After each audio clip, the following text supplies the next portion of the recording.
Hello friend, आज आम जाना ऑनलाइन किपरि निजर आधार कार्ड आप डाउनलोड करेंगे से आप डेस्कटॉप या मोबाइल रे गूगल खोलिए।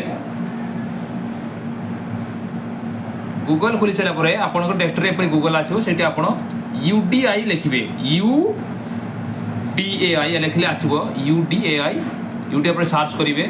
सर्च कर सारापर ऊपर आपंकर लिखा जाए UDAI आप क्लिक करेंगे। क्लिक कर सारा प्रत्येक देश आधार लिखा जाए प्रत्येक देश भाषा आई आप हिंदी इंग्लिश जो चॉइस करेंगे। बर्तमान मुझे इंग्लिश चॉइस करुँची।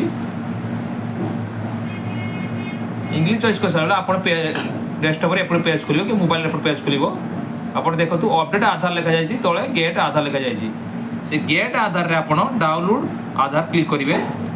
मुझे कही रखा चाहिए प्रत्येक आधार कार्ड रे गोटे ना गोटे मोबाइल नंबर एड होता है जो OTP से नंबर जाए। बर्तमान आप आधार नंबर एयरनेट पर आई नंबर डाल सकते पकई पारे। बर्तमान आधार कार्ड रे आम निज तुम निज आधार कार्ड टाइप करेंगे। टाइप कर सारा एंटर कैप्चा टाइप करेंगे।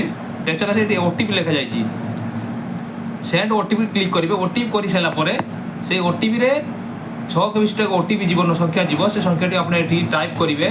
टाइप कर सारापर वेरीफाई करेंगे। वेरीफाई कर सारापर आपंकर आधार कार्ड अपलोड हो डाउनलोड हो।